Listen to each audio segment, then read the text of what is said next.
So the shofar is always blown in a particular pattern. Tekiah, trua and or shavarim, tekiah, whole, broken, whole.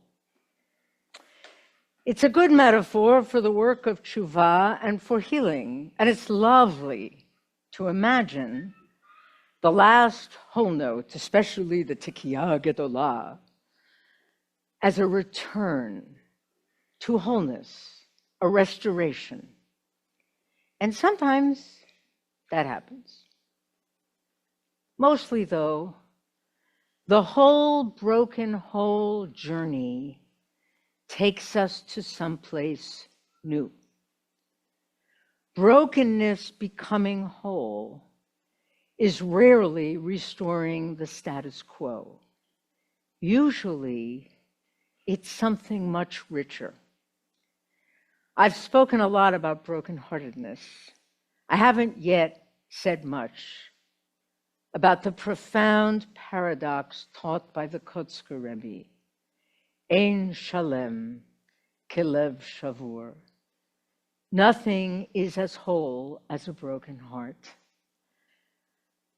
I have thought about that text and taught it many, many times over the years. But Palmer's book and his teaching gave me new insight into its meaning. In biblical Hebrew, the word lev, heart, refers not just to the seat of emotions, but consciousness as a whole. Thinking, feeling, sensing, intuiting, imagining, even character traits. Palmer writes similarly. Again, text number 3, you can look at it later. Especially beautiful is his line, "The heart is where we can learn how to think the world together, not apart, and find the courage to act on what we know." But here's the part he wrote that really got me and that opened the Kotzker for me. He says, "If you hold your knowledge of self and world wholeheartedly, your heart will at times get broken by loss, failure, defeat, betrayal, or death. What happens next in you and the world around you depends on how your heart breaks. If it breaks apart into 1,000 pieces, the result may be anger, depression, and disengagement.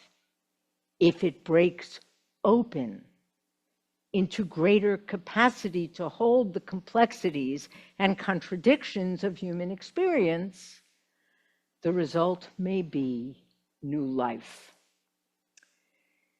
This is one of the best understandings of what I think the Kotzker must have meant a couple of centuries earlier when he said that nothing is as whole as a broken heart. He meant a heart broken open. Most of what I want to say about this and how to do it is for Yom Kippur.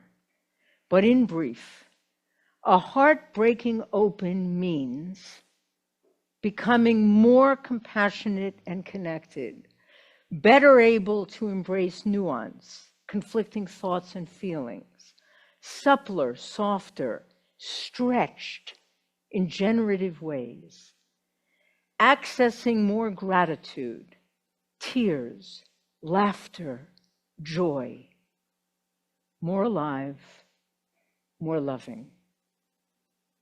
One example of hearts breaking open are the people who founded the Parents Circle Families Forum in Israel. Israelis and Palestinians, the founders were mostly mothers who lost children to violence and said, "I don't want any other mother to grieve like I am. I have to do something." That's a heart breaking open. They do amazing work. How exactly a broken heart transforms into a new wholeness, That's another aspect of faith and faithfulness. Another way to experience God in our lives, a grounding of hope. We can't ever fully grasp the larger oneness, the mysterious, coherent, and meaningful something of which we're a part that I spoke of earlier. But we can sense God as the connective tissue containing the parts, the loom on which life's tapestry becomes manifest and beautiful. That mysterious something, often embodied in the people around us we love, that mysterious something that somehow holds our shattered pieces together while our hearts struggle to break open and find a new wholeness. It's a mystery, a kind of alchemy. It is not entirely within our control, but we do have a role and we have agency. We can commit to the practice. Faith, religion, prayer is not bubble wrap around a fragile heart to keep it from breaking. It's more like working with a very skilled personal trainer, helping our hearts and souls to become both stronger and more flexible, so we can find our balance more quickly when life sends us reeling, so we can have the strength to get up when we fall, and so that when our heart breaks, as it inevitably will, it will more likely break open instead of apart. How we manage heartbreak, how we deal with the tragic gap, is among our most central human tasks.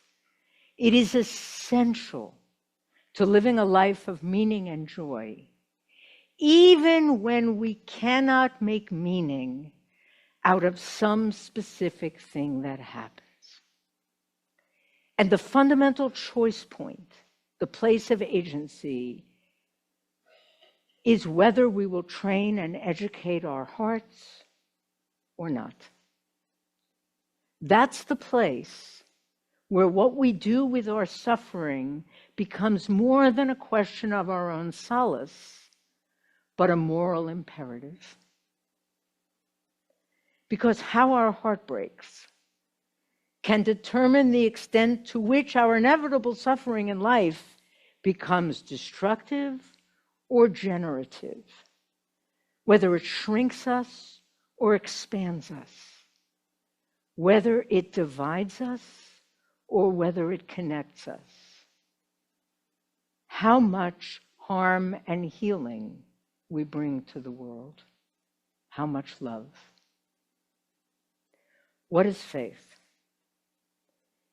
Faith is the process which makes it possible for brokenheartedness to be generative. Faith is the process which makes it possible for brokenheartedness to be generative. And brokenheartedness becoming generative is itself an expression of faith.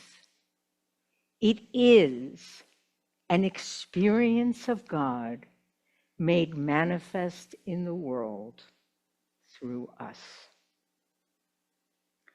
So we'll turn now to the last of the three special services, Shofarot, whole, broken, whole.